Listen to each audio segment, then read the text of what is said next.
This is a basic care home health services. This is a home health agency. We send nurses and home health aides to patients' homes and take care of them, provide medical and non-medical services for them in their homes. So that's what we're doing. This is the office space where the how they call it, the high-end process is rendered. Also the assisting admin at Amazing Kear. I've been with this company since 2014 when we were making nothing. And we were literally in the basement of our apartment. This is how growth have brought us this far. 2-bedroom apartment, and we were literally using the basement and the garage space to carry on this business. And because of growth, we moved here on 2019, and we've been here since 2019 doing this. And God has been so faithful along the way, and we still going strong. You can see this is the office of Amazing Kear. We want to welcome the Kear Network in here.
Okay, thank you very much. And this is conversation with the vision bearer of the Kear Humanitarian organization. Yeah, thank you. The other one there. Okay, we will soon be joining studio, and I got in the back end Brother Andrew and my co-host. And we're sorry that we just got information from the minister, the deputy minister of health. She's on her way from Banga, and I just saw the text that her network is bad. She thought she could have done it in her car before getting here, but maybe we might schedule for next week. And I don't blame her because she says she's on her way from Banga and she went for the Prince Johnson thing. So let me just bring and Brother Andrew up while and the CEOs in the back. And good afternoon, Brother Andrew, and good evening to the people in Liberia. Can you hear me? Yeah, I can hear you, Kitchen. Good afternoon, and to our decent viewers in Liberia. We just want to welcome everyone again to another edition of For Concern that we will be sharing. With the people of Liberia. Okay, thank you, Brother Kear. And we're waiting for Monrovia to turn us on. Can you hear me when I'm talking?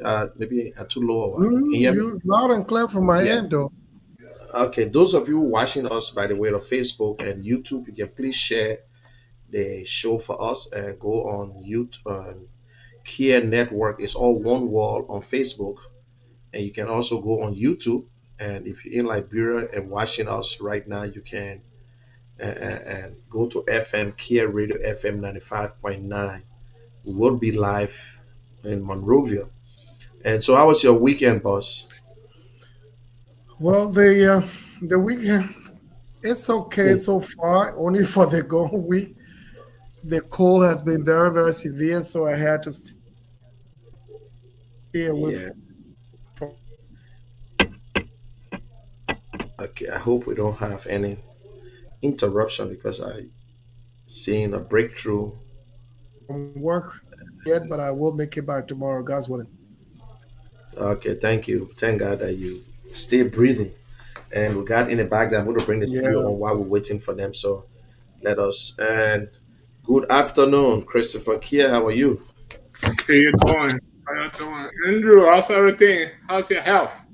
We're discussing health. So I want to ask how you doing? I think Andrew got I, I see he frees up in the back there. yeah. So how was your weekend? How was your weekend? Now we're into a new week. So how was your weekend, Chris? Weekend is actually going great though. Thank God for life. Can't say anything much. So That's good. And for those of you again that are watching us on Facebook, I'm sharing the video, and please try your best to share it. If you, I think Andrew froze up. If you home and you want to use your TV, just go on YouTube and you type in Kear Network. You will get us right now, and then you can still use your telephone. And then because we want your input, and there are nurses and doctors in America who been going to Liberia and to help, who been going to Liberia. What happened with your network, Andrew? Well, I think it's happening at I think at you guys end because it just got frozen though. Yeah, I must say I noticed you were freezing about what and Chris and myself was talking. But you know that internet now, because today it will be because and TikTok have been shut down, so maybe Oh, a lot of things going to take. By myself, the cool give me a hard time. My voice is terrible, but sometimes you think we're too strong and we can't get sick, but it's not true. And so let me go. Let me try and call Monrovia and find out what's going on mhm. because they just text me and Josh. Okay, I see Chris calling. Okay, let me see. I'm calling back. And let me call George and see what is going on. So and yeah, what's going on, Josh?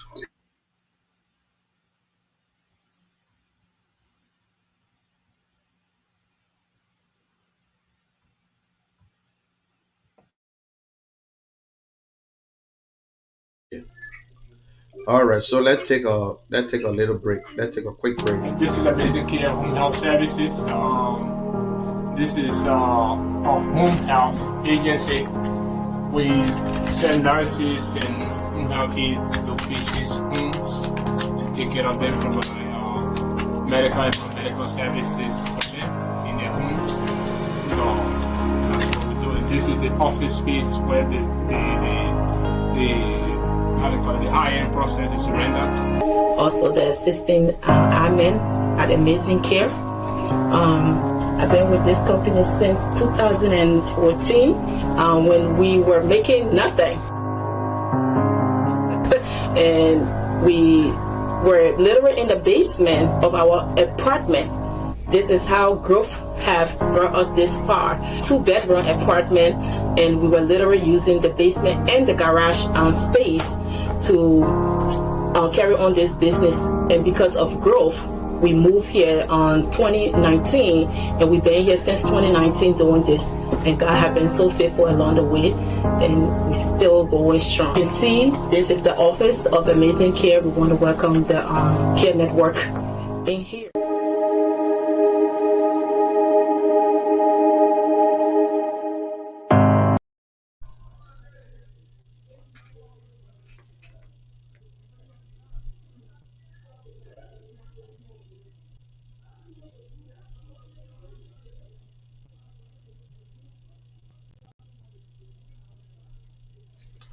Okay, thank you very much, and I'm sorry that I sent the key to the wrong email address for George. And we never use the second email address, and I sent it to the one that say Kia Network instead of Network Kia. But anyway, he will be on, and today we'll be talking on health, but we don't have the answers for these things. We want to hear from you. We don't want to do things that say the wrong thing to you guys. So that is why we stay appealing. Today we're supposed to have with us the minister, the deputy minister of health. She's a lady, and they just text me that she's on her way from Banga. She thought she could get on it from Banga. So after I sent the key, and it looked like they said no network, so she appealed to us that she will be on next week. So we asking people who are interested in health care, who want to help Liberia, you can come, you can ask us, you can send your request. We'll bring you on, and especially in Liberia, we want to hear from Liberia. We don't want to hear from America or Europe, unless maybe you they got and nurses and doctors that usually go to Liberia every year. We'll try to get in contact with them because they know what is on the ground. So I will not take your time, and we are live. For those of you listening to us by the way of radio, I want to say happy Sunday. I hope your Sunday is good, and take your time, take your telephone, and please don't shut that dial. This is FM 95.9. My name is Munir Kishen, aka the General. I have with me Mr. Andrew Kear, my co-host, and you will see him sometimes. Some days here you will see him, and also I have in my the top is the man himself, bearer, the man. He said, "Listen, I got to give back to my people. This is what I want to do. I have the vision, but I cannot carry on the vision. I need people to carry on this vision for me to realize my vision." So, how are you this afternoon, Mr. Kier? Again, Which one of the Kia is he talking about? We got two okay, Kias Andrew Kier. You see, I on just the confused. So I think I'm going to be calling the first. I'm not talking to the small Kier. I'm talking to the big Kier. Great. Okay. Oh my goodness. Well, I'm talking to the big Kier. I'm going through a recovery period. It's been a difficult time with the cold, so my voice may be a little bit dull for now. But I'm very thankful to God. At least I'm recovering. I haven't been to work few days because of the cold, and I'm hoping that I can return tomorrow. But when it comes to this, the health concern, it's not just about me. It's about my country, Liberia. It's about the people. They're concerned. And so, when such a topic, I'm not a medical practitioner though. So, once it's an issue that is raised to be discussed, I may not be an expert in the field, but just concerned that we can all share. I feel very moved to see exactly how we can all make inputs in the concern. So I'm happy to be on this afternoon. It's in the evening in Liberia. We want to welcome the viewers. We say thank you for always listening in there. And thank you to you guys, you, the CEO, and the team on the ground. All right, thank you, brother Kier and Andrew Kier. And let's go to the CEO, the man himself. I say I don't like to call him CEO, I call him the vision bearer. And his name is Christopher Kier. We're the one pushing all the title. Oh, And God. these two people don't mind the Kier fan. They let no title. But just call a regular name. Yeah. Because at the end, they say, Chris, there's fire in the building. He might be waiting for CEO name before he move. So how are you this after you missed the show last week, but you watch it and you said you were impressed and the way things went, you were happy about it. So how your health today? How's everything with you? How was your weekend? And how you coming on? I'm doing great, General. Thank you, everybody. Thank you, Mr. Kia. Thank you, Josh, in Good. studio. And thanks to the Liberian people and around the world. Yes, I watched the show last Sunday. It was very, very nice. That's our first discussion on the healthcare system in Liberia. But your inputs and contributions were very, very, outstanding. So yes, we're looking forward to having a Thank you. very nice show today too. Thank you. And George, how's the weather in Liberia? How's everything? How's the traffic doing? I want to say thank you too for coming up because George respect his Saturday and Sunday. I mean, the boy he go to church on Sunday. The boy respect that 2 days. But George, how's the traffic coming to the studio? The traffic is all good in Central Morovia. Yeah, also the weather. The weather is good, and I'm happy to be back here this evening on the show with the CEO and my big brother. And those of you out there listening to us, please go on YouTube, search for Care Network, and Facebook. Do the same. Yep, and you can listen to us on the radio 95.9. We're transmitting from UN Drive. So today gonna be interesting. Yeah, and last week Sunday We talk about the healthcare, and today we are here again to talk about it. What happened to my niece George? Josh, little busy right now. And okay, you gave them because we want to make a promise again. If you Yeah, make a and call, let me just tell you that, you know, Abraham. yeah, Yes, the other guy. Yeah, the guy number who I sent him, I hit him up. So I think you need to send the link to Williams. okay, Yeah. okay. I'll do that. Yes. Okay. So if you listening to us and you make a call, I know. Look, we got conscience. I know the telephone business is a big problem, like bro. Data. You will get your data back if you make a call. So if that is $300 liberty that you will get your data, that you'll not be wasting it, you can make that call. I don't understand that, and we'll be able to give it back to you whenever you call. But let it be on this topic. Please let us be on this topic. I know people need help. I just saw a call coming to me here from Liberia, but somebody said they talked to me a long time concerning help when it comes to some. We can't do everything, my people. We know this is a non-profit organization. Even the Great United Nations will not be able to do everything. The Great Republic of Liberia will not be able to do everything, but we want to help you, help us, and help everybody. So today is an open mic on health matters. There are a lot of problems. We listened to your calls yesterday. We're sorry that the minister was not here because we prepared questions. And we listened to a lot of calls. Some people say they will not go to hospital again. Some people say when you go to the hospital, they don't treat you well. If you don't have money, you can't enter the place. So what can we do? What are some of the problems? But we want you to, if you call, give us suggestion. I don't want you to get mad at hospitals or whatsoever, but just give suggestion. The government will be listening to you. We will be listening to you. What are some of the areas that you think, yes, people need to pay attention to? And let me go back to my co-host. And Brother Andrew, you listened to the people last week. Mhm. Some of the concern, talk to them. What are some of the concerns that you think that actually after the show that really bothers you and say, listen, I listened to this. I don't know how can we help? How can we read it? Which area that you think we can get into? It's still confusing.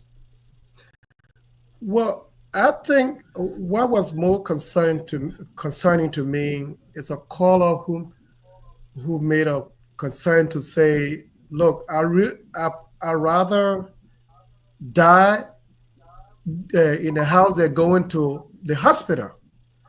And so when you hear someone say make such a comment, it's out of desperation.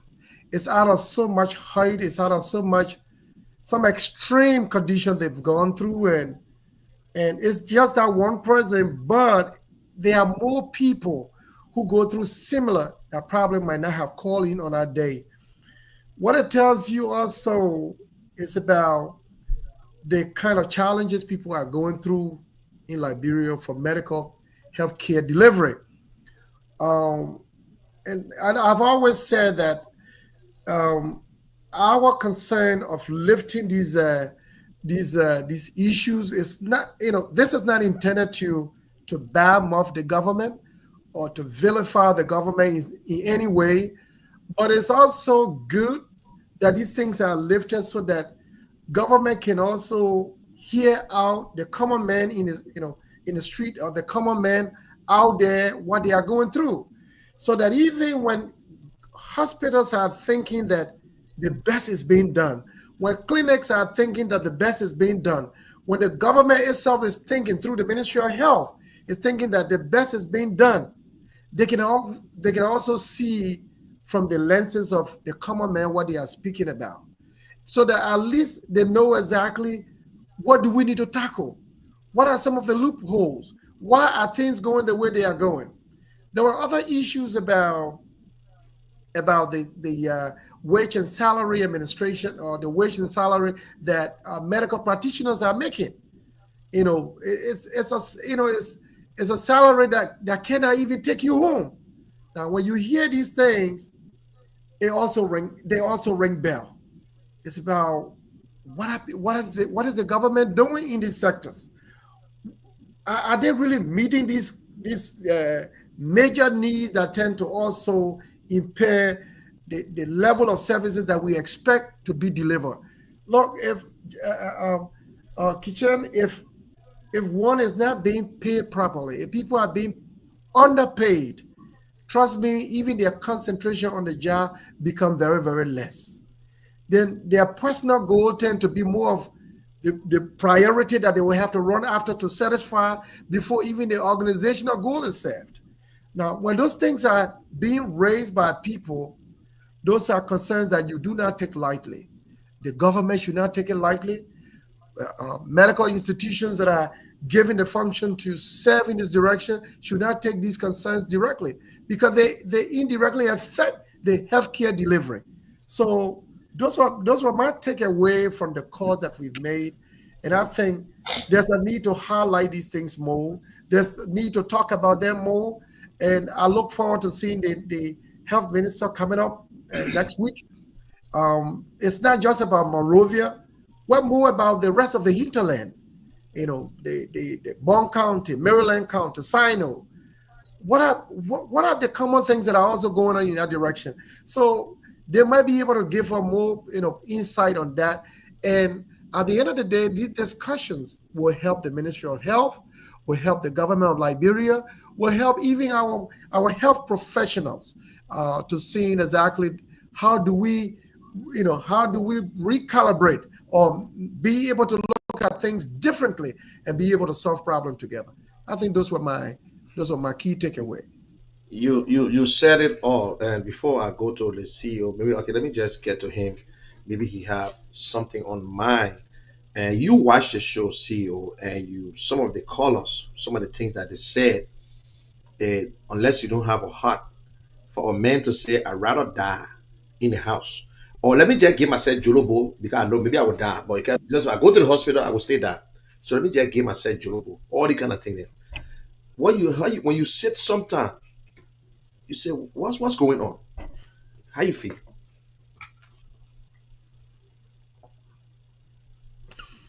You are You muted. Yeah, sorry guys. What I actually get from the intonation of those scholars was the fact that those were people that gave up on the government's efforts to bring in advanced medical needs for them. Liberia has not prioritized the medical area over the years. So our medical system has ruined, it's the medical system has been ruined over the years, and people have lost the ability to trust the medical society again in Liberia. To be called a great nation, you have to have a good medical establishment in Liberia, or either in Liberia or around the world. Like our people, they're living from Liberia and going to nearby countries to get treatments. Some of our government officials, some of our other people that can afford it to go get better medical treatment in the nearby countries, like Ghana, Guinea, or other countries, South Africa, wherever they can go, and someone that come over in the United States.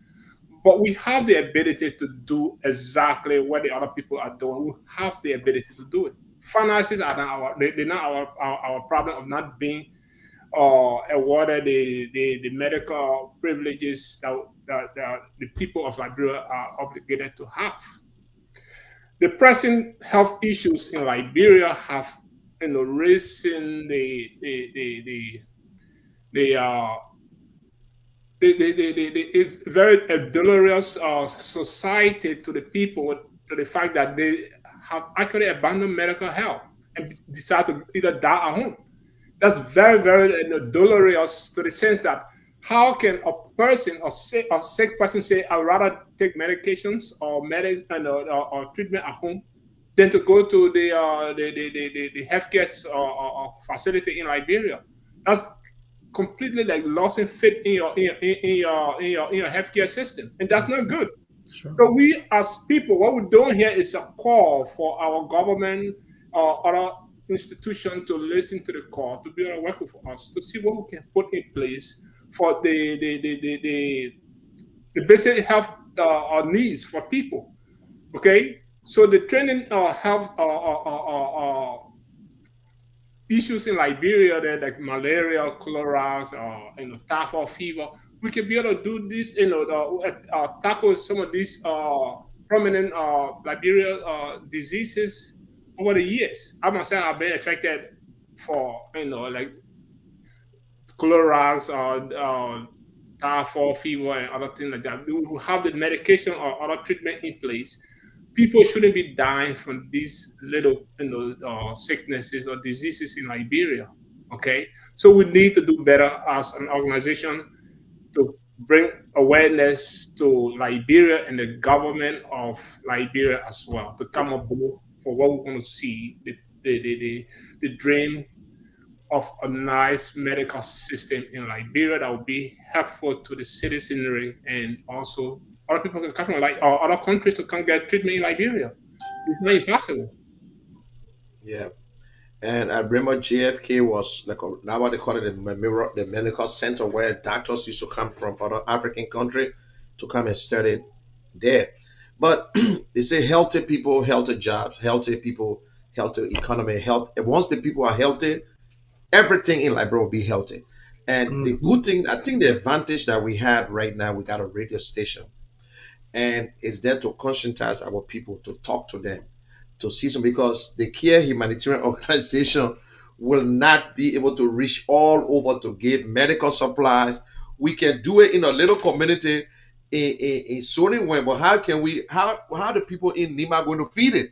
So we got this radio station, we have this media now, the media, to talk to our people, what they should do, what government should do, and talk to other Liberians to join us to do the same thing. If you don't want to join us, but you can be part of the process, you got to talk. You got to call your people back home because the people lose faith. They don't have trust in the medical system in Liberia anymore, Andrew. They don't have it. People are afraid to go to hospital. I remember I went to the hospital week before coming to go get injection. The first thing they yell, they say, Gerard, you serious? You went to the hospital? But then I had to search just before I found this doctors who work with the American institution, and I had that confidence to go and take 3 injections. That was a serious risk. My wife said I should get on the plane the next day, but I took the treatment.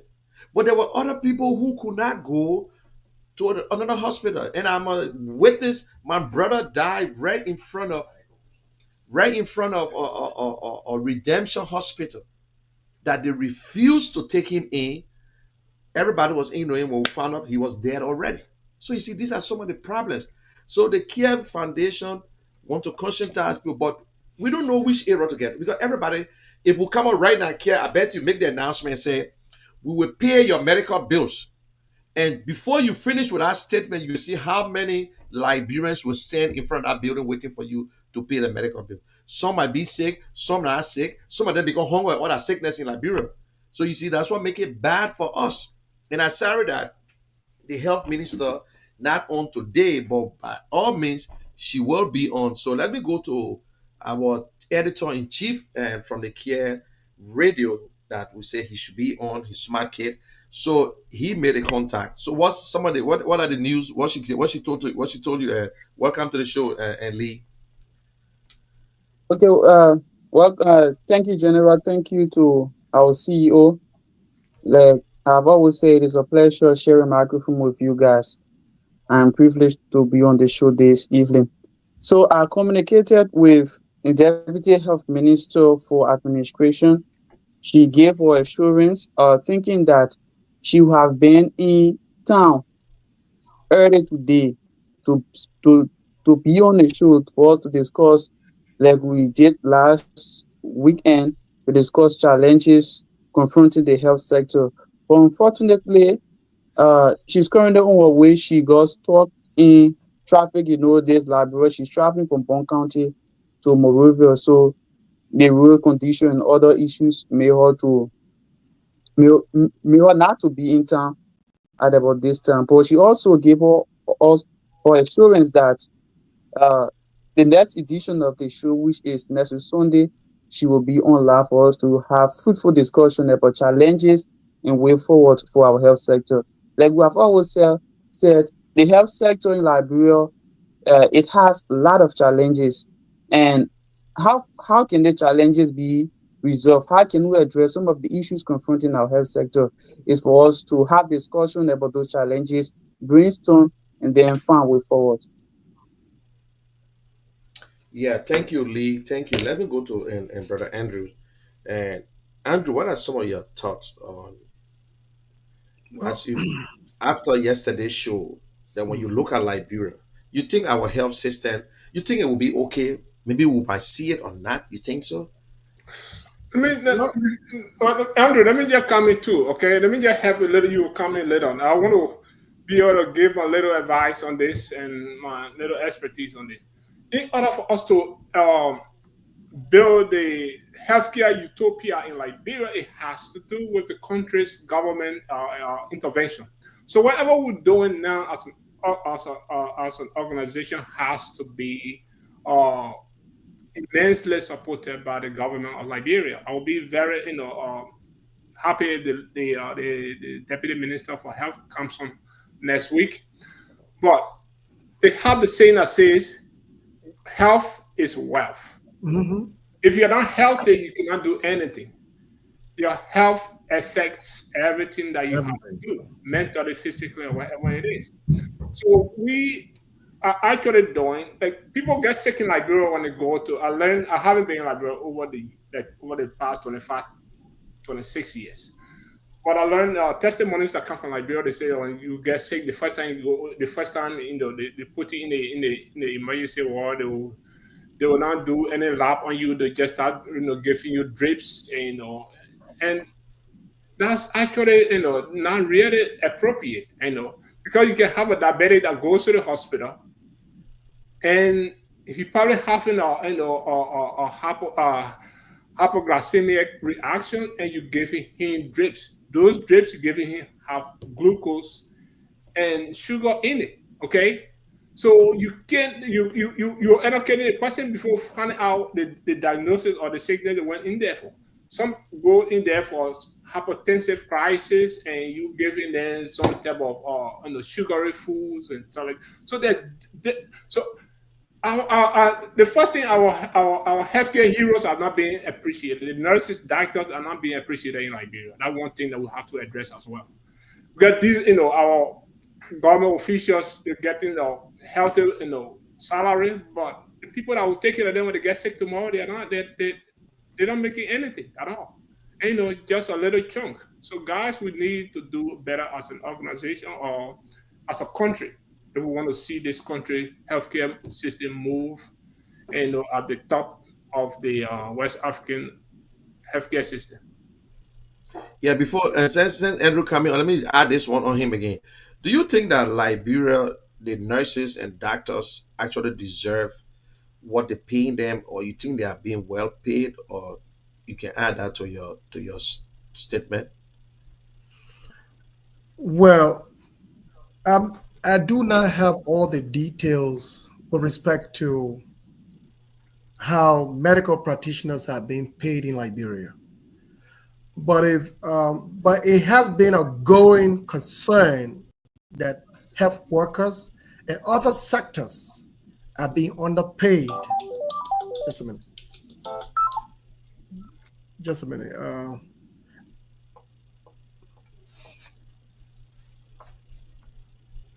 Just a minute. Yeah, go ahead. Just mute yourself and okay. And he's I sure it's an important call, and he will come back on. Yeah. So We're just talking. yeah, let me just take it from there. So yes, I was saying to they actually underpay. Okay, Yeah, you cannot overpay somebody who's actually taking care of you when you get sick. They deserve all the respect, the wages, salary, tips, and everything that you can think of. They deserve it. Healthcare heroes in this country, the great United States, they are greatly appreciated as well. Okay, so in we Liberia, we need don't appreciate these people. done. We don't. And most of our government officials and other people in government, they get sick because the healthcare system they get there, they don't trust it. They have to go overseas to get treatment. And that's very, very, deplorable. Yeah. That means that they don't have faith in their own healthcare system. They have to go to the next, the nearby country to get help. We have all the resources, guys. We have the funds. We just need to put in place a good medical system that will be able to help everybody. And we don't have to travel to the nearby countries to get help. I just my take.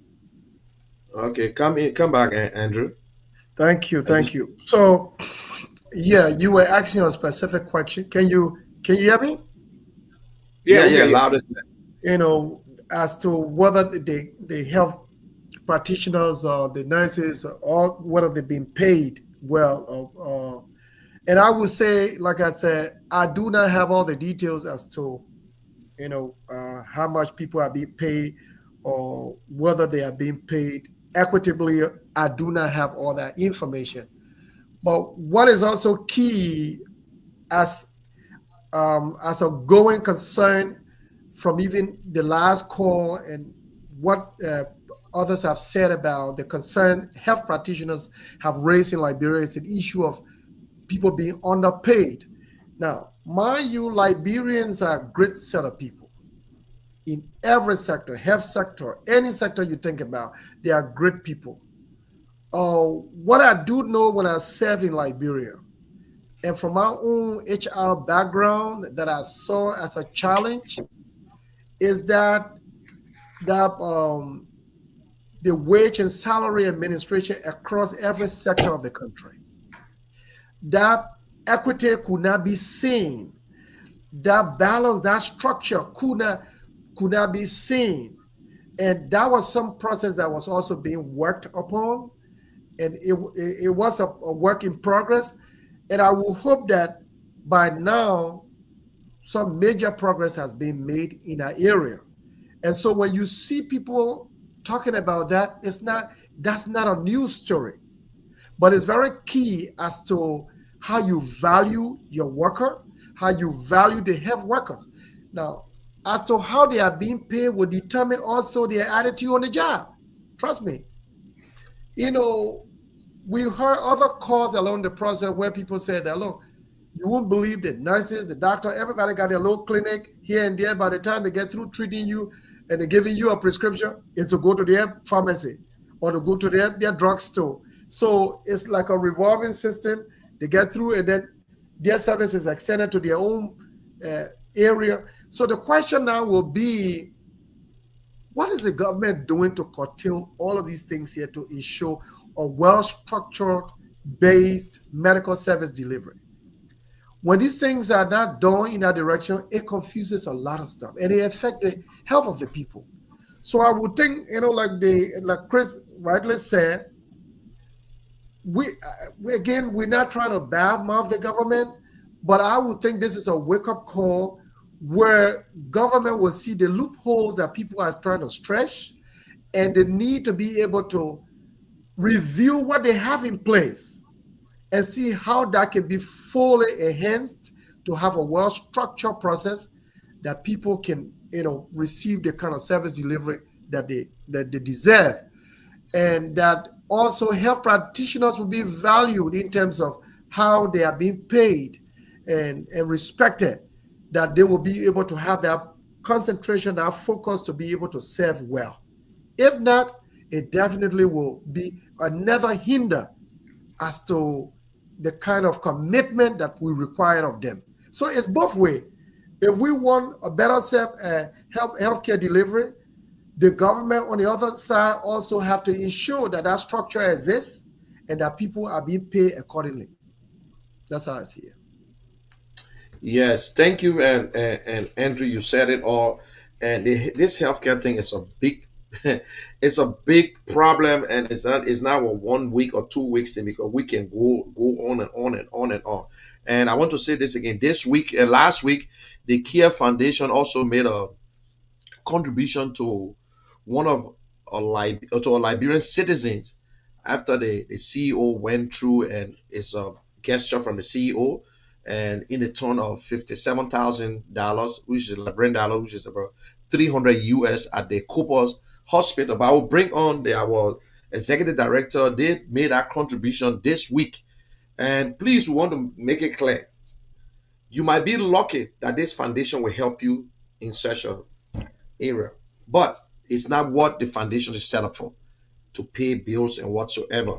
But pray to God, if God bless you, if your name or something gets get on the heart of the foundation or the CEO, he has the final say and say, I'm going to help that person. Yes, he can go ahead and do that. So we don't want you to say, oh, but why you help John Bryan? You're not helping us. No, he thought it wise, and his family, and along with the foundation, made that contribution this weekend, and it was in the news. And welcome, Jonathan. I know I'm sorry for taking you from your house and into the studio.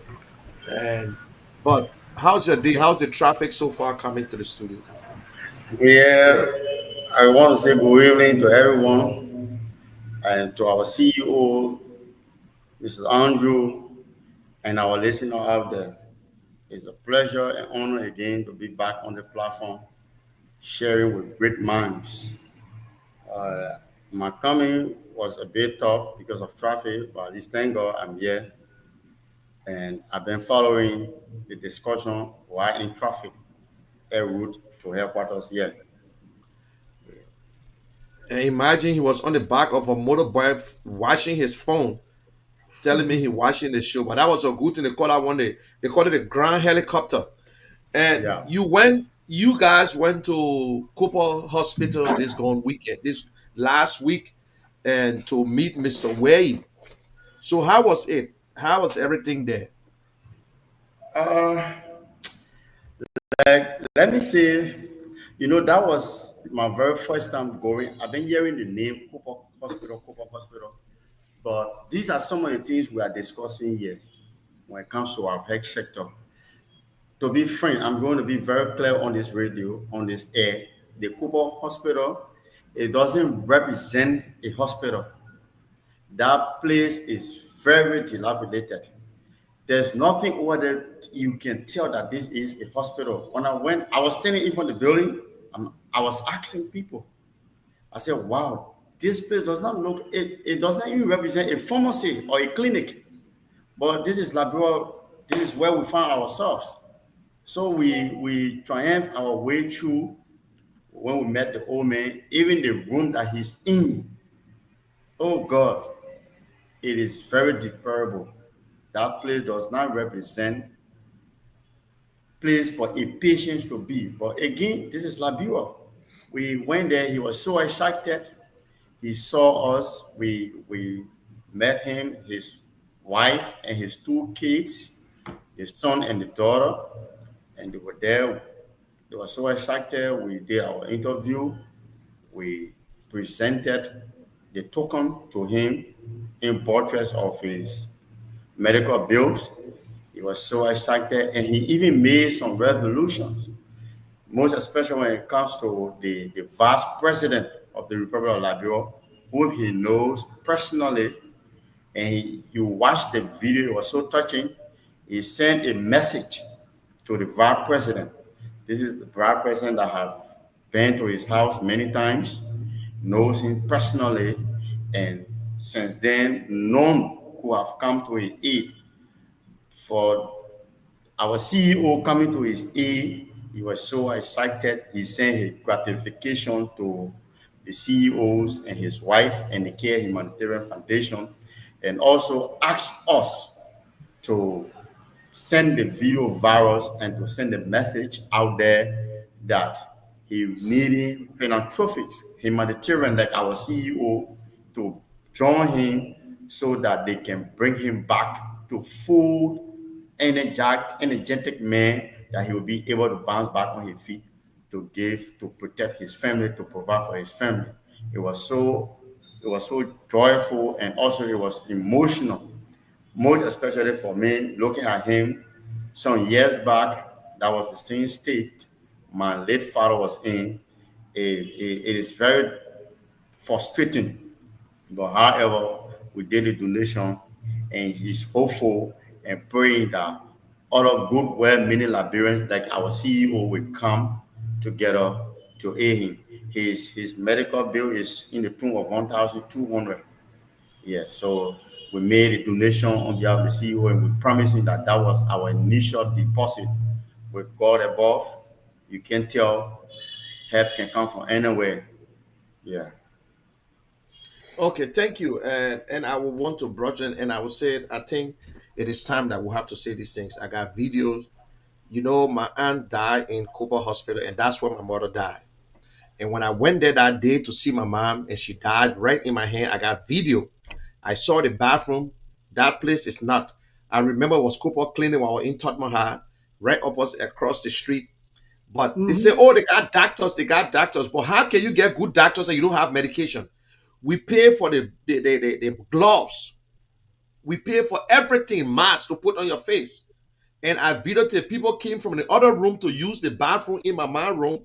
They got the water in the place, and I will say it, and I'm getting, it touching me now. That I got these videos that I videotaped in the bathroom. Chris, Andrew, it's not a, you get there, you get sick. My aunt, Mr. Watt's wife died in that same hospital, and then just to my surprise to find out what I said, I went there. My mom was in that place crying. They said, "Oh, they are good doctors." Yes, they got a good doctors, but where's the medication? The place is dirty. The place is the noise. The place this is just Cooper Clinic. They say it's hospital, but that's the country we find ourselves in. Liberian people, and I challenge them if they want to prove us wrong, let them do a video and show it to Liberian people that the hospital we are lying on them. Everybody know about Yes. Cooper Clinic. Everybody knows about Imagine, it, and that's why I made a imagine point. Chris. we bought nose mark at the entrance of the clinic there for $30 each. Yeah, we bought those marks. Where those things should be given to people coming in freely, but we're paying for it. We paid for it at the entrance of the hospital there. Getting me? The people they got, and some of my observation, the way some of the reasons that our health sector is not very up to date is because we don't have professionals in our various workplaces, trained professionals, health practitioners. Let's look at the case of Catholic Hospital of recent on the 17th. Catholic Hospital found 30,000 because the doctor who were on duty administered the wrong drugs to the patient, to a 16 years old boy, that led to his death. And he was working with expired license. He was fined. The hospital was fined 30,000, 25,000 to the mother as a compensation. Imagine, for someone's death, 25,000 as a compensation, 5,000 for the burial cost. Then the doctor was also bound. He was fined 1,500 United States dollars, because he had expired license. And those nurses too who were on duty with him, they were all bound for 6 months, and they will go on, they will undergo a proper training. Imagine those kind of things. You kill somebody's child recklessly, and what 25,000 can do? Can 25,000 bring back that child? No. This is the kind of health sector we are in. People are in the very field. They are not being professional. They don't take their job. They are they don't take the job that serious.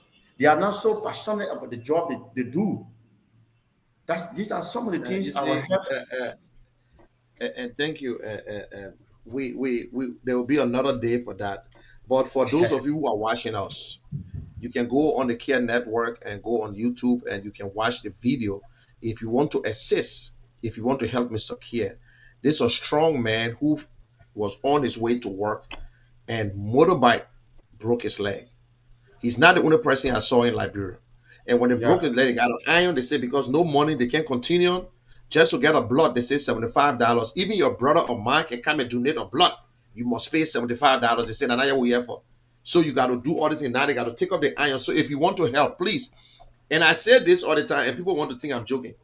People in Liberia got money about officials and whatsoever, but who can look at $400 or $500 to help someone that you don't know from nowhere? So we asking you, his number will be put up. If you want to do it through us, we appreciate it. Your 5 cents, your $1, we will give it to him. His bill is over $1,000. Please, if you want to help, you can help someone. If you don't want to help me, there's a lot of people out there. If you want to go through, you can go through that. But let me go to Chris. You got people working in your office, Chris. Some of them got to be satisfied with CPR and whatsoever. Who Who's supposed to be on top of the things to know that your employee, or for a driver license, the people write us every 3 months and say your license is getting ready to expire, but you're going to punish your worker after he make all that mistakes. So who's supposed to be who's supposed to find out? Who's supposed to know the real thing? They should have a regulatory body in place to uh, make sure these people, that the doctors, nurses that are practicing, the licenses are up to date.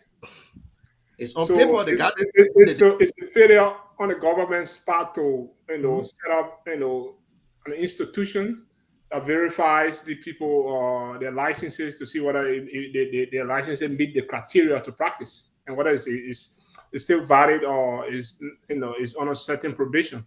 So here in the United States, they have the software that you can probably type a doctor's information or nurse information. It comes out if that person's license is suspended, it will tell you it's suspended or on a probation, whatever. Or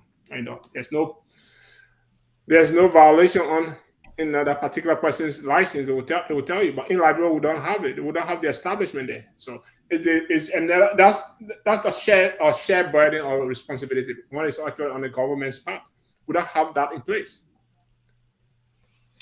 Okay, so let me go back to Andrew. And Andrew, I will continue to come to you because I know you've been out for some time, but you work in our government.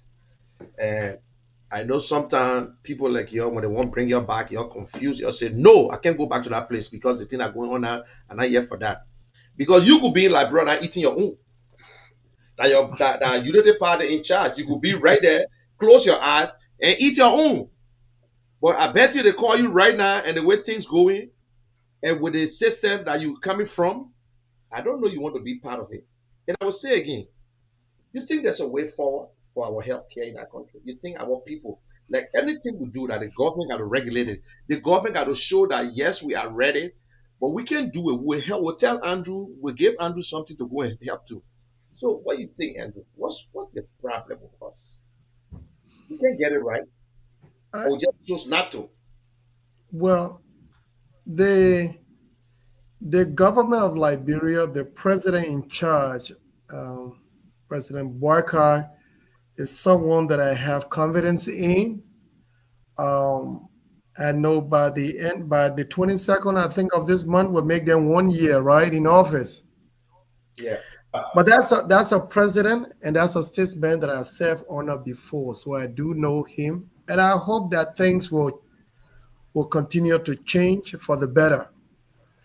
The current Minister of Health is someone that I've known over the years, and so these health issues that are being talked about is someone that I do know will make also a major change in our sector. I am very optimistic that things are going to improve in Liberia.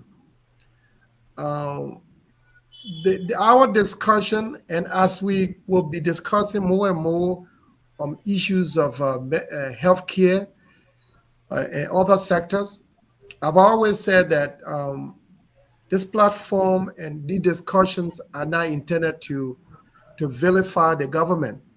They are intended to lift those issues that government might not have heard about or they hear about and how to improve on them. So this is it's not a medium where we tend to gossip people or to talk about the government or to bring down government. So I do have that hope. I still have that hope in the government, under President Boakai, the Minister of Health, and other sectors that are serving. Listening to Jonathan, especially with their recent visit at Cooper Hospital, I think the Cooper Hospital we talked about, it should be on 12th Street, right? Yeah, 12th Street. That's that little building. Look, trust me, my dear. Again, I expect by now, and we're not here again to cut Cooper Clinic or hospital into pieces. No, if it is just not right, it's not right. I've been in that hospital. I've been in that clinic before. I've had my own experience. I've had a couple of friends who died in that very clinic. And I would think that this is also a wake-up call for the Ministry of Health to know that, through quality assurance, that they will be able to also review some of these areas, review some of these institutions that are delivering, doing health care delivery, that they should ensure that the best is being put out. So trust me, it is just that individual that we've gone to help. What more about others who are going through similar things? So there are institutions that take the name of a hospital, but they are not even at that status of being Yep. being called a hospital. But again, it's sad to say this is Liberia. It's, it's about time we change our English. It is about time that we also be able to engage our government, that gone are those days that we have to accept just the minimum just for our people to survive. Look, next door Ghana, next door maybe Sierra Leone, there are things that are happening that we should see as a competition, a nation that has been around over the years in terms of quality that's supposed to be given to our own people. So when I see government officials and others running to Ghana, it tells volume on our own government and the progress that we should have made. Liberia is a small country. These are major things that affect our people, and the government should now set that priority. That priority in the health sector, that priority in infrastructure, that priority in every sector of government. Then having privileged few who are making so much money over what's supposed to be prioritized. If we continue to do these things, we will continue to hide our own country. It's so demeaning. It's so undermining of our own progress as compared to other African nations. So these cries and these concerns that we are all talking about, these are a wake-up call to our government that is in place, the government that have come in place as a government to rescue. I think this is a concern that we should all be listening to. This is not just the only topic that we are talking about that talk about what is really hurting Liberians. There's so much that we have to deal with. I mean, I served in the government of Liberia before as a junior minister. I saw a lot. Yeah, we were decision makers. We play our part, and friends of mine that serve in government will tell you about Andrew Kear in government. I'm not here to praise myself, but I did the best I could. Being the government official who will sit there and see the guy who is downtrodden. Look, we all need to be on the same page. We may not all be the same ministers, but we can also be somewhat better to move our society forward. So this concern, I think the rescue government should not take these things lightly. There is room, there is hope, and we are all there to be of help. We may not be on the ground, but whatever that is being raised as a concern, I think the government should be able to listen to its people and see how we can change things around. Thank you. You said it all, Andrew, and to buttress him, and to the government of Liberia, and to those of you who are very sensitive when people are speaking. What we're doing there is just to help the government, for the government to see things. The government will not see it from where they sit. We are outside. We will know what's going on. We went to the hospital, but we got to call out these things. We got to call it out. We see people, and I'll just put a comment on, and maybe people can comment on that. Someone said, listen, to solve the problem in Liberia is to stop all government officials from leaving the country to go to different hospitals. But some might argue about, and a Nigerian president went to England for treatment too. And I watched a documentary on Zimbabwe. Free healthcare. They got 3 point million people. I remember those days in Liberia when we just used to walk to JFK and say, I'm going to treat my soul. Nobody will stop you.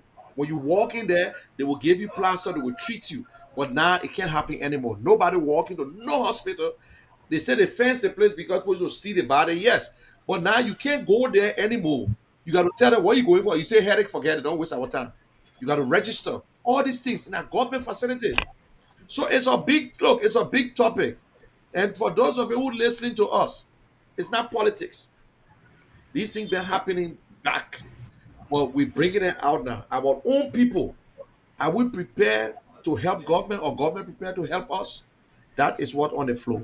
How can we fix the problem? How you have any solution, you bring it in. If you're a nurse, you're a doctor, and you listen to us, you want to call in and tell us why you guys do what you're doing, or why you guys are not doing the right thing, or you're doing the right thing, or maybe you are not paid well. So we want you to come and tell us something. That is why we're having this show. It's not to come and show my red face up here or everybody showing themselves, but the fact is that we want to hear from you. Or else we can just shut the show off and go sit and help whoever we can help and just start writing it up. So I get this person this, I get a person that. But we want for my brothers, my sisters, for everybody to go to the hospital freely, for everyone to have a privilege to a medication. So that is why we're doing these things. And you want to come and see you? You have Yeah, anything? Or you want? yeah. So now what Mr. Kear say? One of the key reasons we're having these issues in Liberia with our health system is because I'll give you some bullet points. Nurses licenses are renewed in America here every 2 years. So does our government in Liberia have a system in place to verify these, professional nurses or doctors' licenses to make sure they are up to date? Another point is doctors, they practice in Liberia with not knowing their specific specialty. Like you can in this country, you can be like a cardiologist, or you can be a pediatrician and want to go treat somebody in another what's the name, in another profession. So we have a misplaced, a mismatch career, being shifted around in Liberia in the healthcare system. So we have to do something as a nation to make sure that these people that are practicing in the hospital, in the healthcare facility, they actually practicing first of all with active licenses, make sure they are being verified by the government to make sure these licenses are being, they're current, and this person or these people are authorized to work in the healthcare system. We got a very complex issue on our hands here. Government have to take the initiative, first of all, to send people abroad to get the proper training. The doctors are some of them graduated from our medical schools, or there one will be the Doctoral College of Medicine. Take some of these people and bring them abroad for another for 4 to 5 years of training. After maybe of 50 or 100 graduates from Doctoral College of Medicine and some nurses, bring them overseas, get the proper training, the proper training that's needed. Then we go back, establish an institution or institutions in the healthcare system with the proper equipment that people can be able to practice there, and we'll get the same level of healthcare and ability that other countries have. That's all we need. Our government needs to take the initiative. Send about 50 to 40 doctors from our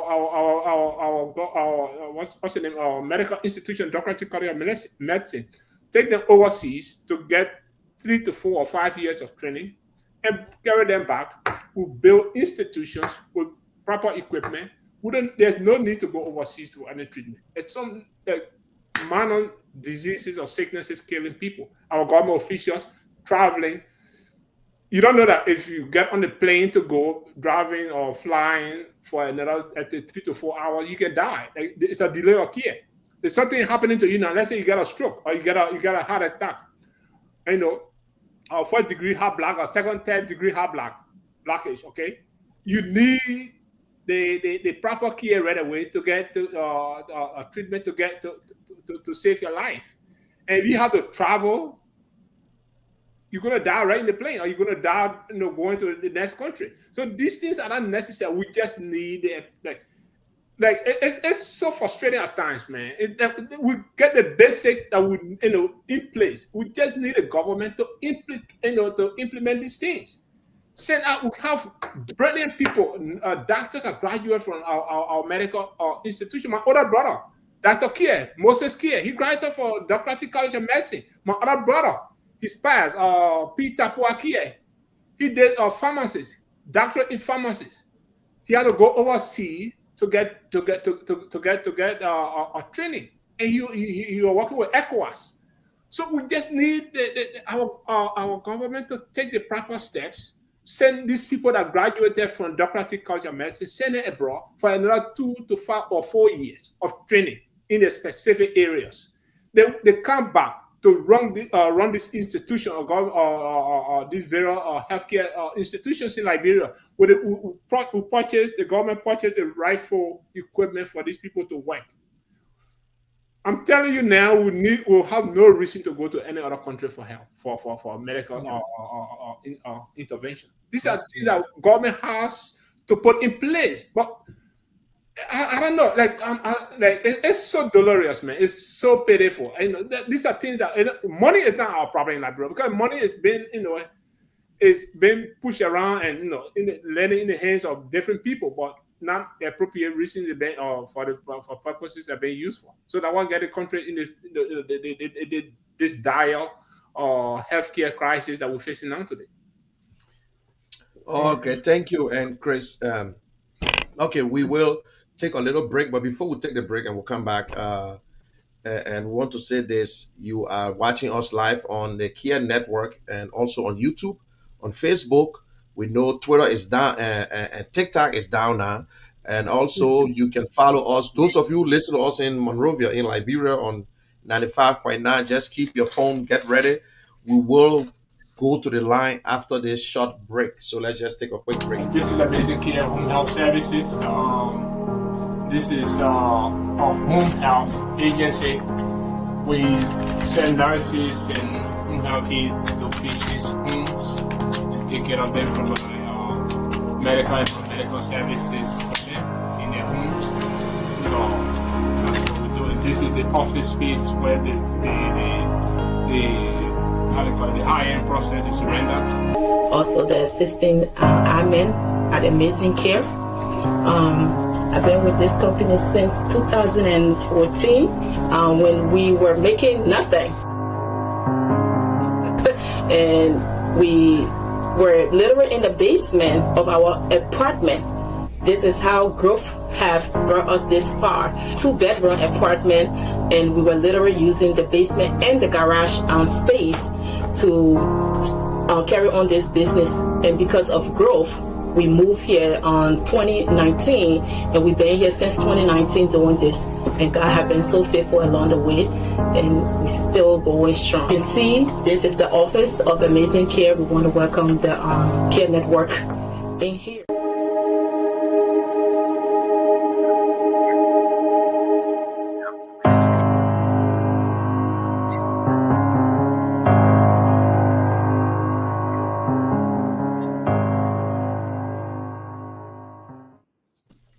Okay, George, please open the line. You have something to say, Andrew? You are coming in before. After Andrew, George, you can open the line for a call. Okay. No, come in, Andrew. Andrew, come in first. Yeah, no, I was just trying to buttress what Chris was saying. He struck a lot of good points with respect to, how we can build a very renowned healthcare system in a country that, people don't have to find a need of going next door for medical treatment. I remember I had the opportunity to sit with the Chinese ambassador when I worked with the Ministry of Public Works as an assistant minister. And these were similar things that, I struck with him. I said, look, I know your government is assisting our people with a lot of young engineers that go for like maybe 2 weeks training or whatever, maybe 1 month training to China and coming back. These short programs, they are very unique. No problem with that. But I would think that We will have a sustainable, impact if we do it on a broader scale, where our government, through your government, can help to build a state-of-art equipment here in Liberia. That then you take your professionals from China, just what you will have taught them there when they go to China. Mind you, when they leave from here, they have a language barrier, and so it takes another time even for them to get acclimated in the system. You don't have to go through all that difficulty. Our government, in terms of infrastructure that we need, that when engineers graduate abroad and come, the same state of art equipment that they work with in China, if our government can also invest in that and build those kind of institutions here, your experts from China can come and sit with, say, maybe about 150 engineers that we want to have trained. Those 150 engineers that graduated from here and go through the same, technological knowledge and training or equipment that we expect them to work on here in Liberia. When your team train our people, they will be able to definitely enforce exactly the kind of knowledge that we expect. What it does is that training remains with that bulk of Liberians, and they will also be able to train other Liberians. And not only that, but the equipment that we are talking about that they will work with, the equipment is here.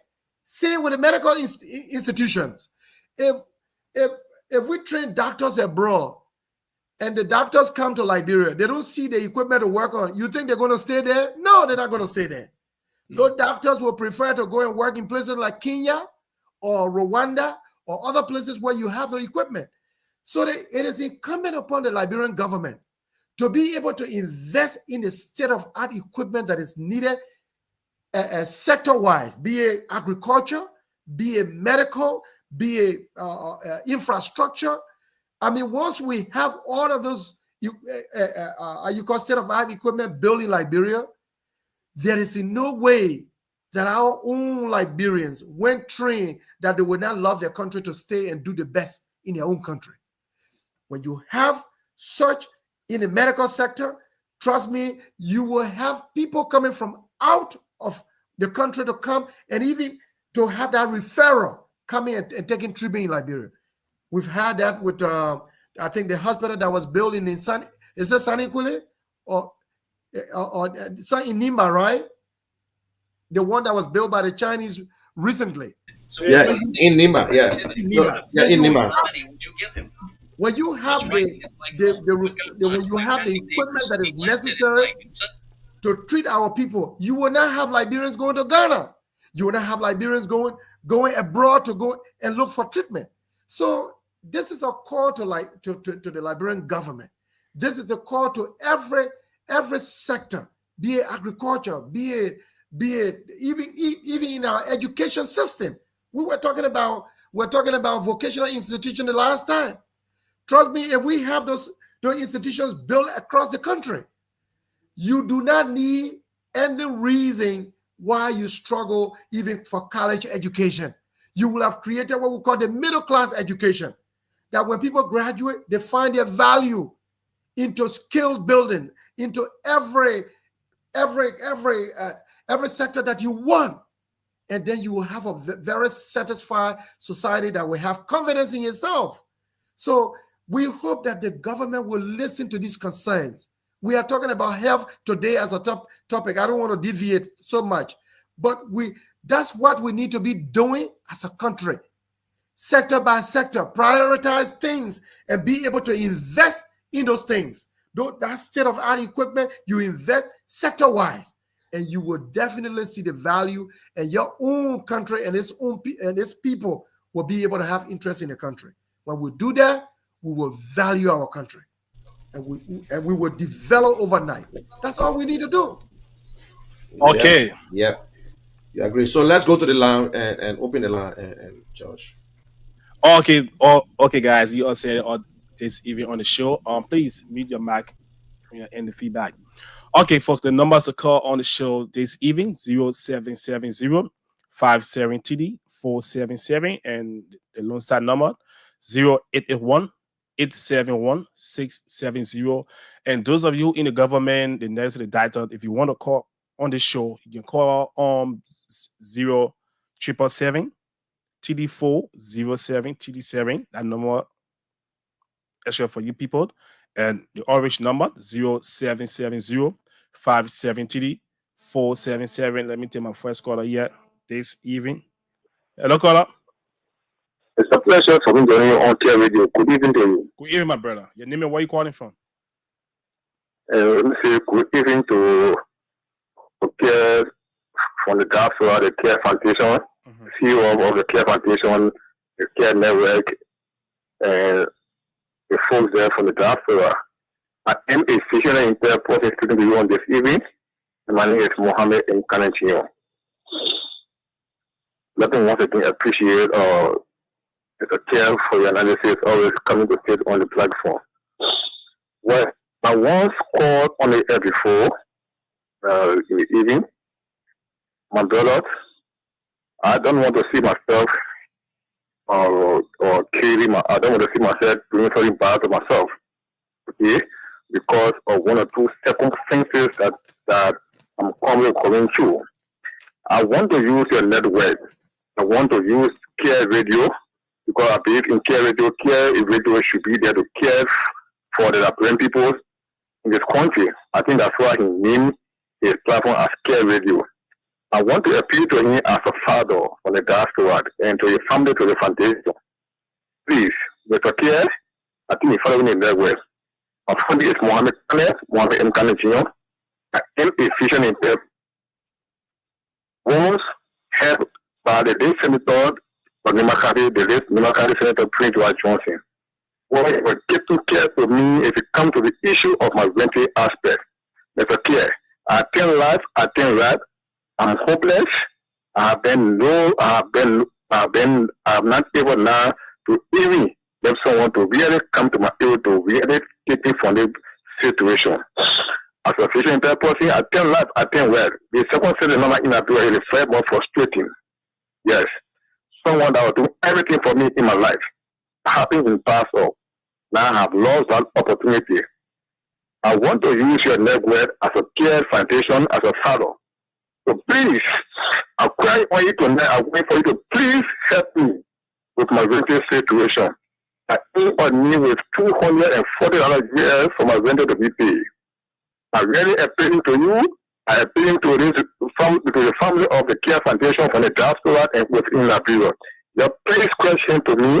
I don't want to see myself hating myself for me to do something to myself. So that's why I've been following the platform to see our best for people to really help me with my situation of my rental issue. Please look into my situation. God bless you guys this evening. Okay, my brother. Thanks for calling. Also, what was the caller's name? Mohammed? Yes, I have the contact. Yeah, I have the information already. Mohammed Kane. Yeah. Okay, folks. So those of you listening to the show on social media, Kear Network, and on the radio, let's go back to lines here. Good evening. Yeah, good evening. Yes, Mr. Yeah, Jenison and Dallas. George, how are you doing? Doing great. So, how is your end this evening? How your health? Yeah. I'm calling you from Garcia Way. I'm calling you from the Temple Clinic. And talk about the Kear Foundation. Yes, especially the CEO, if you listen to me, my dear brother, only God will reward you for what you did for me and what you started doing. Because even to explain my issue on the radio station, I want to say Mr. Christian, I'm sorry, maybe I might not be pronouncing it very well. I want to say let God bless you and your children. Your family, let do open for you. Because I've been a father where I saw myself, where as my brother said, I wanted to hang myself every time too. Because of there is no family. My left side broken middle ball, it now saved me, and the middle ball is not dead. But through these people, other people are listening to the radio station, it was very much surprise to me. Here set in my eye that the executive director of this Evangelical Mobile Radio Station and one of his staff You cannot see the key to the business. Oh, Blossy there. Okay, folks. So those of you who listen to the radio, the numbers to call in 0770 573 and the Lone Star number 0881 871 670. The WhatsApp number +231 777 340737. The numbers to call on the show this evening. CEO, you want to come in to say something to the first caller? Yeah, I was struggling to call General's name, his other name. I said you can just call him Librarian White Man. Like other name. I knew that the only thing I'm going to come from why you just say Jato Honda. Down Mulatto. Yeah, Mulatto. So, George,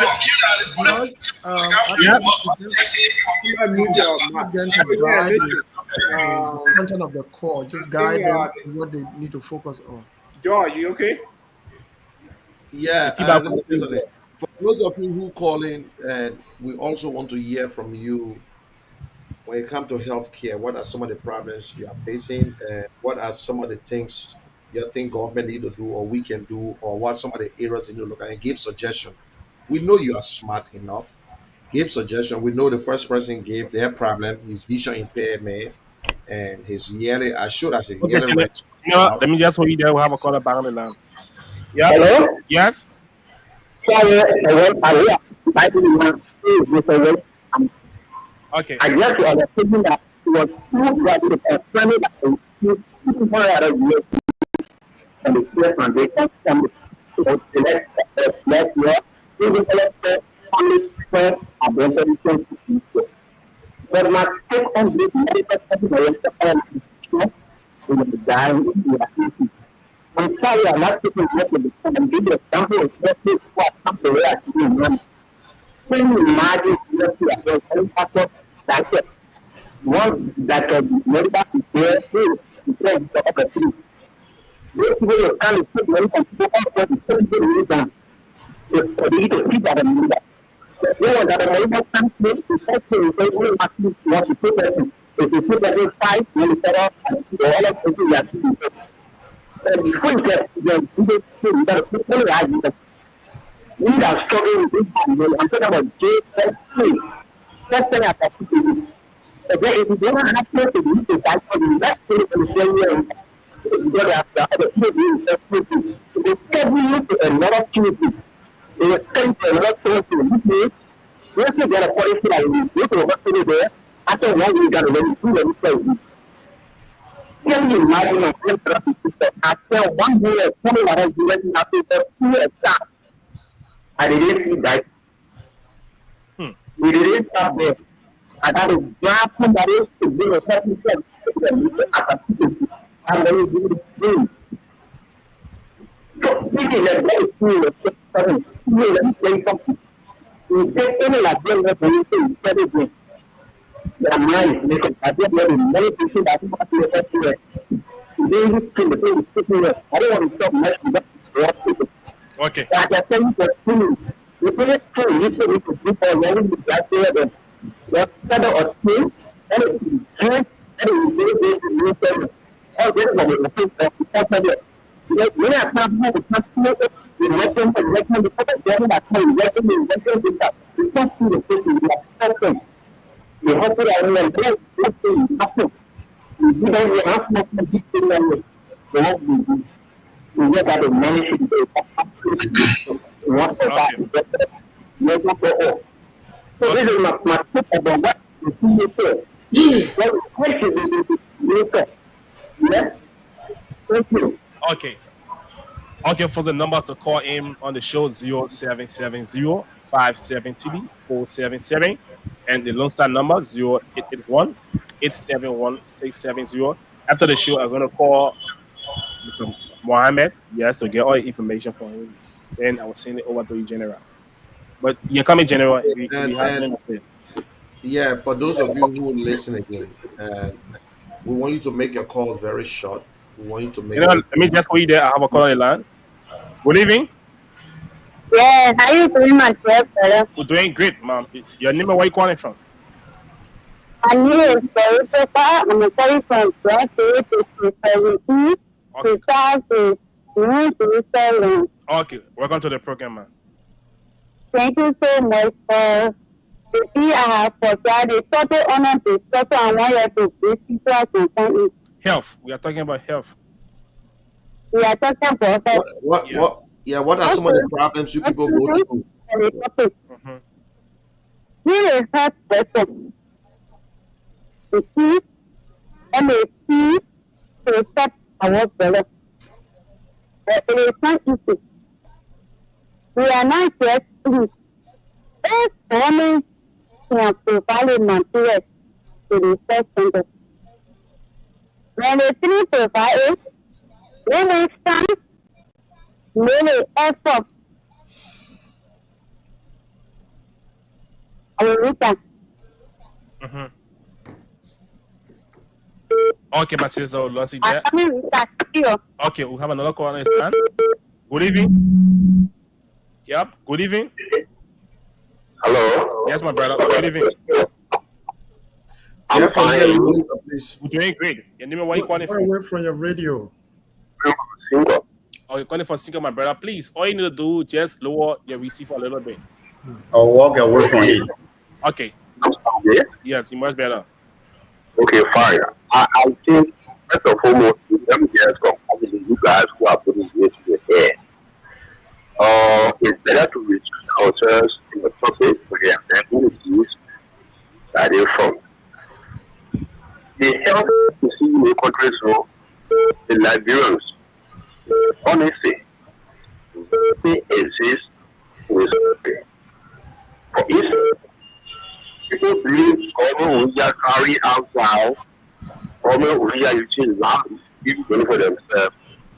But you can't still to remember that there are some at least legal drugs that are being produced by the government to play inferior hospitals, especially the government hospital. People are not taking some of these medicines. The basic people down there, the medicine are going to pharmacy, even hospital, they can compete, where they hold their various beds, they can home and sell it. This is what it will come to attack his parents for this cause. We will be fighting a real battle. Liberia, we are not honest, we are not human, and the result of that is looking at how we are doing research and aggressive of that is being across government authority. This is not fair. That's true. We agree there is data now, or maybe saying that there is no money. There are setting up also that some of doing it. Brother, you go to come check it. No, I mean, there, under their people, there is them. You got part of medicine stock in them, and you got their fund, I mean, cleaning in their home, or somebody that without pharmacy. Terrible. When we put the mechanism into a thing, that we had to help the government by talking. The mechanism into a thing that this is all over the country should be supportive. Other than that, we will be fighting a rude battle. Thank you. Okay, my brother. We have another call on this Very line. good Good evening. point. Very good point. Hello? Yes. Your name and where you calling from? My name is Ma Where I call from Johnsonville. My where calling from Johnsonville. Welcome to the program. Hello? Yes, we can hear you. Welcome to the program. Yeah, my brother, I thank you for the station. I thank God for the station, but I need your hair. I'm going to Sakwari on the stomach. We do have 4 months ago, and I have family, I have children. I said it down. I'm going to go through my table now, and I say, I can be able to buy my free man can help me, and they tired, and they give it to me. I go right before I even, and so nothing do before I even to carry me. So I beg you. Me la second one motor bus, please. Me able to get it for you, please. The station, please. George. Yeah. Okay, my brother. So keep listening to the program. We're doing health. Okay. We're doing health. So It will come a time. Yeah. Let them keep watching. It will come a time that we'll have a segment that will probably have like the very 5 callers that will call, they let it tell us the problem, what they want us to do. We can help, but not this time. We're doing health. This is just health. It's not about helping people or anything. We heard your requests, but this is not the appropriate time. Thank you so much. We appreciate it. Okay, Sure. so January, you want to come in? Yes, and Andrew, you heard that. This is what we go in like. This is what we go through in Liberia, and if we're on politics right now, there will be a lot of calls coming in, and people will start to bombard and whatsoever. But now it's not politics. Yeah. Some people listening to us, but they don't know what to say. That's true. General, So let me just hold you there. We have more calls on the line. Good evening. Yeah, I agree. You didn't get my brother, please. Just walk away from your receiver a little bit. Okay.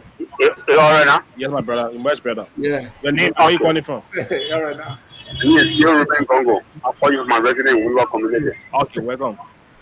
You getting me clearly? Yes, my brother. Yeah. I heard you talking about health, right? Yes.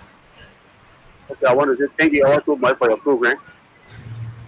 As somebody who was diagnosed of diabetes in 1993, I someone for diabetes for 29 years.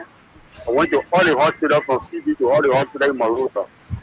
There was no queue. All the medication they gave me, all the pharmacy in Liberia. I bought drugs there, they were not able to cure me. But last year, September, I identified as the 4 formula for diabetes. People who get solid, people who get pressure in the eye, people who get infection, people who get pain in the back, people who get rheumatism. At the 4 formula, that Nana, any movie, who is suffering from diabetes, diabetic, acting, any infection, man get or woman get, people with pressure in the eye, at the formula for all.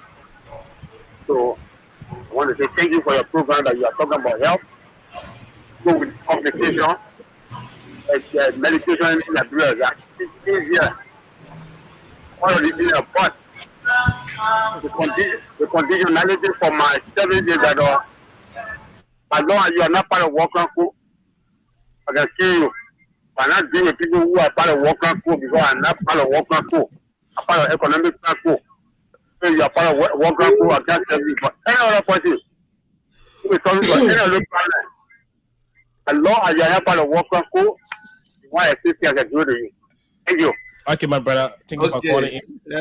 You're listening to the man. The man said if you're not part of the War Gram Code, he can assist you. He said he been suffering from diabetes. Now he discovered his own and he helped you. So when you're out there, if you want to reach out to him, maybe we got the number. You can call the station and we can let you talk to him. And the man said he killed a lot of African herbs, a lot of herbs in Liberia that people are using. And listen, like the moringa, I'm a strong believer of the moringa. I got it right in my yard. I take 3 shots every day, and trust me, you will not worry about no malaria.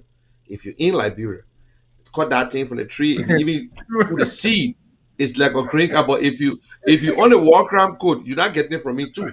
So, please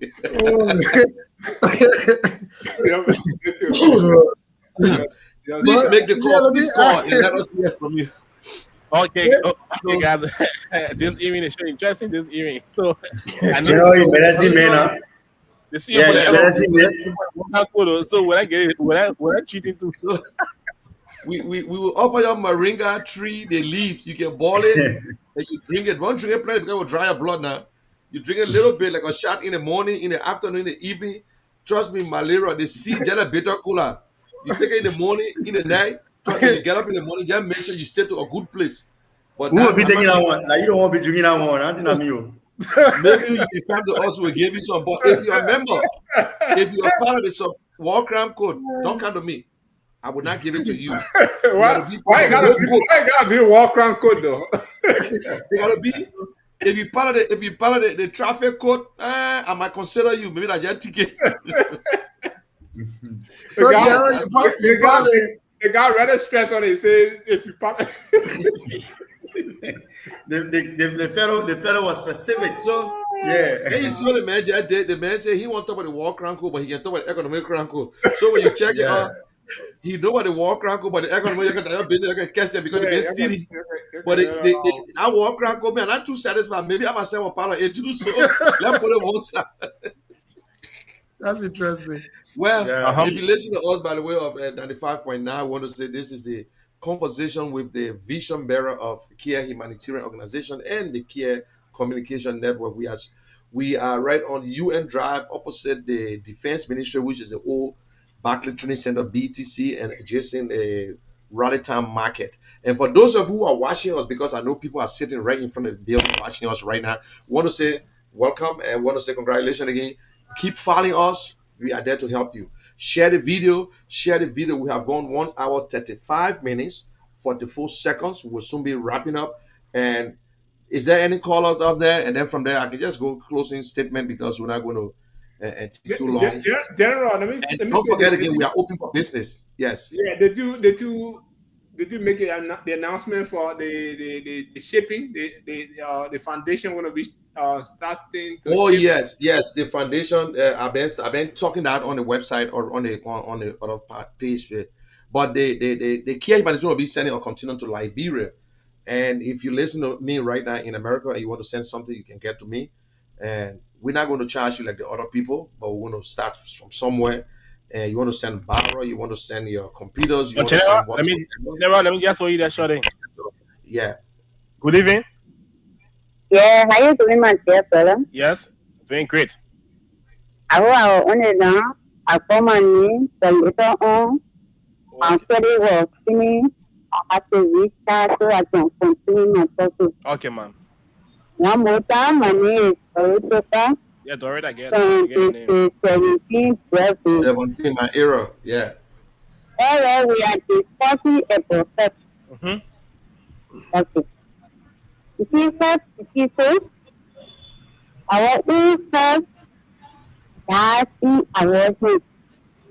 I heard another fellow say that I know you are that he had the hospital or whatsoever that carried his brother or mother and the play with the play with that. But it is true, I cannot deny him that it is fine. For first, if women to value my children, the first person going to visit. You see, that I was sick is passing a weapon. When you know personal ID for yourself, I'm saying you will not get sick. You will go to hospital, you will get sick, but it will not be to that extent. Because it will be able to clean the environment, stop people saying it, and the radio to go by it, to respect. And other fellows say he sit down with the people. He went all over in the hospital, he fully stand, and the medicine that doctor prescribed for him, he fully well. You see, in the life when they talk about that, some people are going on the stage to taking breath from there, that they want to wear. But the people, for 14 years, you got to follow the investigation. If you are done or that people, they expect you that they can show it to you that you cannot eat. If you are not going by the due investigation, then you take in the medicine and you are not following the food that you're supposed to eat. You're not supposed to eat, then you eat it. That medicine will not work. If you are going that, I'm sent down with one, they will stop, then they prescribe and setting for me. And I already go on the internet, what people saying, I have been taking that setting. Then they are sent down with that saying, and they prescribe that medicine. It's not going to work for me. That is simply, it is not. It just step behind. They just continue to pray that let the government have law for the security and be able to provide whatsoever. They will try their best, but there is a proving experience. Whatsoever you find yourself, say Jehovah God, thank you. Because it is not easy. Our own life die in our hands. We go on and work all around putting for one people to work for us. But we are only doing it because we want peace. I will not say unto my first I say for me will provide everything for me. We All can right, say all the fear right, is getting the fear is getting the fear is getting. But I want Okay, ma. so we're thinking for the first one we will continue to be talking to our brother in church. Okay. So we're thinking. Okay. Thank you. Thank you, caller. Wow. You had a lot to say too. Sure. Yeah. She said that in your hands, and which is true. She's right. We also got to watch ourselves, your surrounding, wash your hands. And if you go into the hospital, hey, they can't afford it to continue to buy masks or gloves all the time. They tell you to bring it. It's for your own good, but then it's for people who can afford it. How you going to manage? So it's like you got to remember to toss any kind of thing on your nose and whatsoever. So, If they tell I you have, say well, you I have, can't use your I have own. a question. I have a question in that direction, right? So like if the Kear humanitarian organization wants to donate, do we like hospitals making money? Because if we try to donate to a hospital or clinic, these people charge the same people that come to get services, and these are things that we're going to be donating. They're going to use the same things to be building these people and be getting money. So how do we go about donating to healthcare society or community, healthcare communities? Yeah, Andrew, you want to come in? Well, again, the government is the overarching institution that run these institutions. Maybe GFK or so. But I mean, with whatever humanitarian contribution you want to make, I mean, you can make that directly to the institution as well. The impact will be felt, but it should be used for the intended purpose. If it is to be given to people free, I mean, you that can be also enshrined in the content of your gift. Yeah. So that's how I see it in that direction. The masks and gloves and Or gowns. sometimes too, yes, like sometimes they got. I believe in the community organization, like they got community clinics.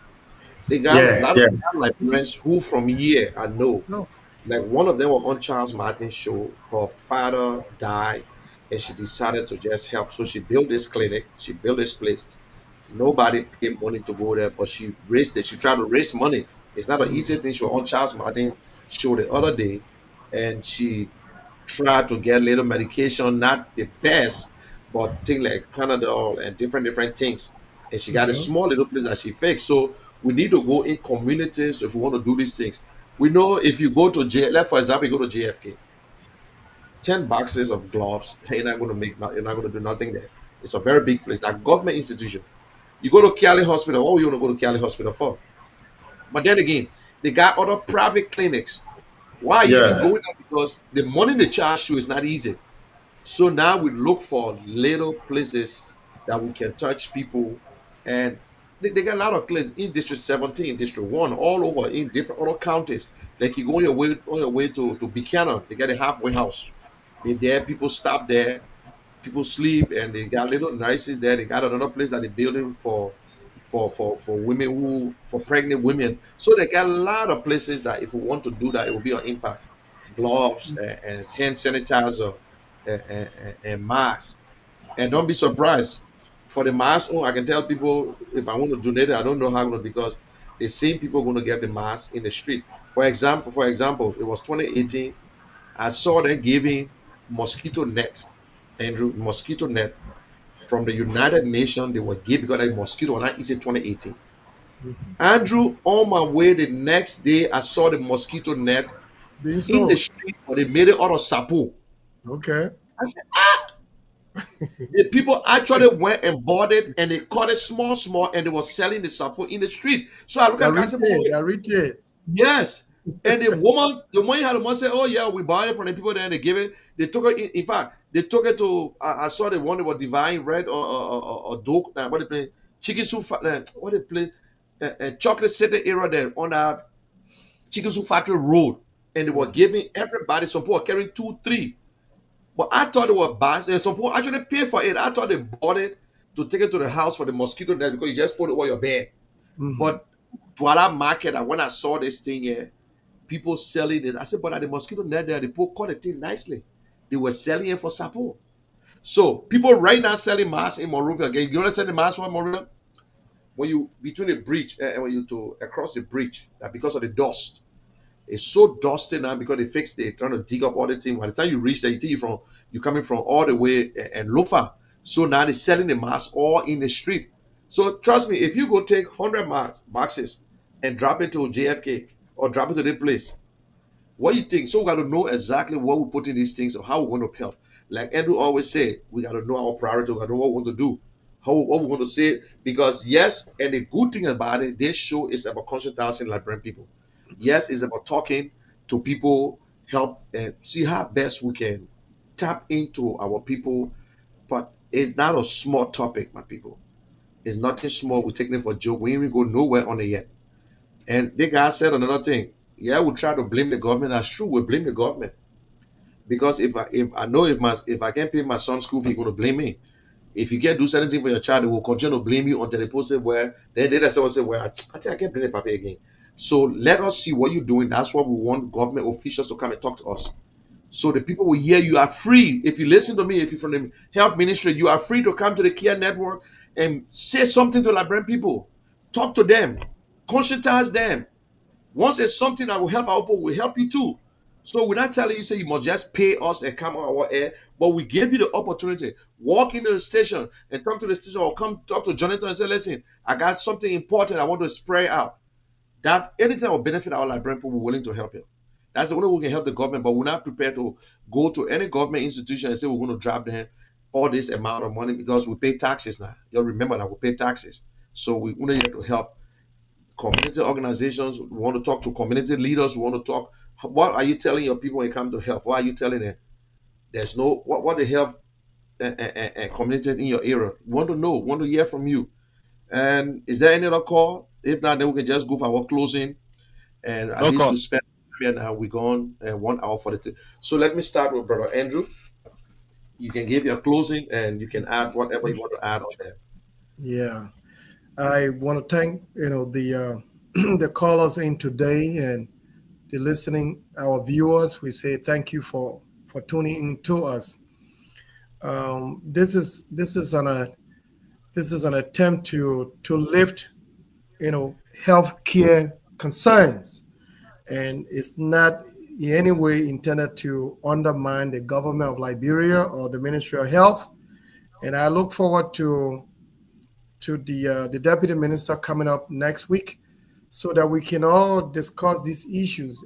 The issues and concerns are being raised by the Liberians on the ground, so that the Ministry of Health, through most of these health institutions that are doing delivery, or health professionals that are also in the hospitals and clinics, services that they are delivering, so that the Ministry of Health can also hear people out as to some of these loopholes and challenges that people are going through. It will help. It will help the Ministry of Health through the government to be able to know where do they focus their attention. What are the places that they need to really address? What are the concerns that they need to really consider as a priority? So we look forward to a time that we can sit down with the Minister of Health and that all of these things can all be looked into. It's also an opportunity for all of us to be able to consider health as a major concern. Like my brother said, he said, health is wealth. Trust me, if you do not feel well, you cannot do anything better that you want to do. Promises that we make to ourselves as to what tomorrow will look like depends on your own health condition. So all of these things are key. We are discussing things that are also important to all of us, but we want to see a Liberian society where our government will take care of its own workforce. When you have a healthy workforce, you have a very productive workforce tomorrow. And it's a call for all of us. It's a call for everyone, be it those in the agricultural sector, be it those in the mining sector, be it those in the education sector. This is a key topic that impacts everyone. It's everyone's discussion. It's everyone's concern that we should all be able to consider as a way to educate each other.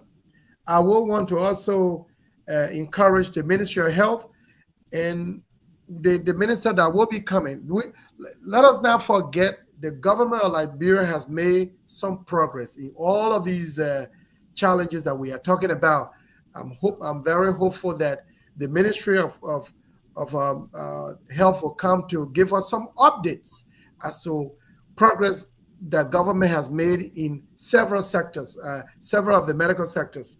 So be it what they've done in terms of maybe a referral hospital in Nimba, what they've done in say Maryland, in Sino, in Grand Bassa, in Cape Mount. So all is not all wrong with government in terms of what we are raising as health concern, so that the Ministry of Health will come and give us some overview tomorrow so that they can allay the fears of our own Liberian people. That doesn't mean that what they are saying is wrong, but what it says to us is that there are still problems to be considered. So these discussions are very necessary. I want to thank all of you, the panelists that have come, and let's keep discussing most of these concerns so that we can raise a wake-up call to the government of Liberia and all those that are parties to whatever concern. They can also be able to play a more redirection of the role to be played. I want to thank all of you, and I think that was a beautiful program. All right, thank you, Brother Kear, and I hope you have a good week and try you get better. The other day when I called you, I thought you were sleeping, but it's the cold that was giving you problems. So, Sure. right away, let us hear from the let's hear from the CEO because they got to leave, and then we can call the day out. So, CEO, do you have a closing statement?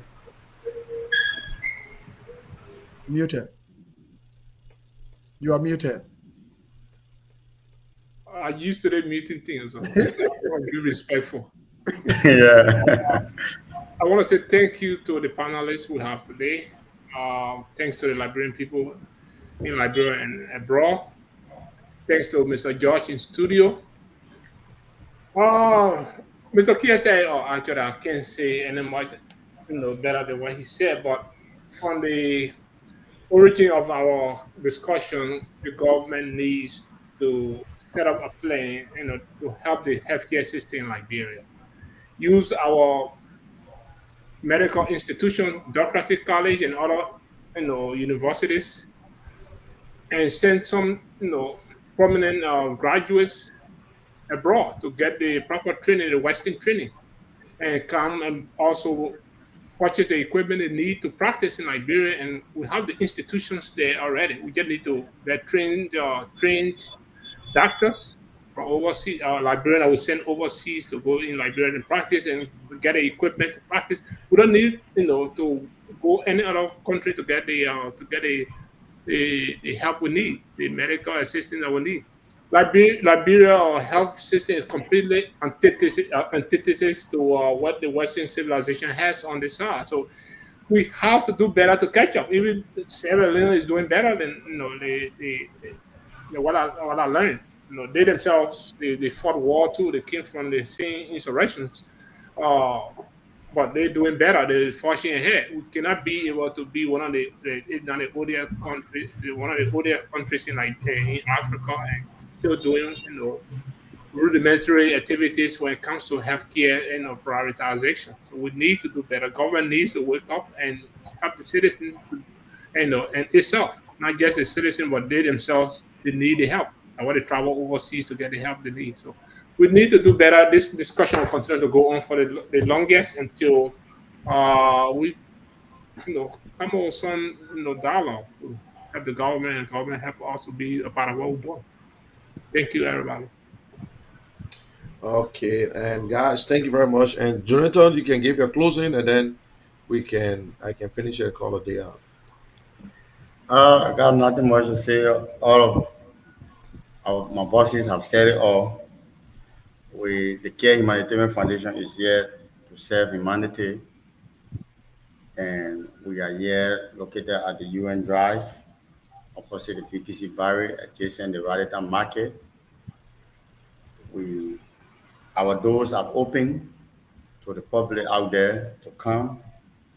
We are open to partnershiping with like-minded people like us too as well to buttress government. Government can do all. That's why the foundation is established to buttress government. Thanks to our listener out there. Keep following the Care Humanitarian Foundation, both on Facebook, Care Network, YouTube, Care Network, and thanks to my boss, Mr. Andrew Kear. I wish you Godspeed recovery. And kudos to my brother in studio.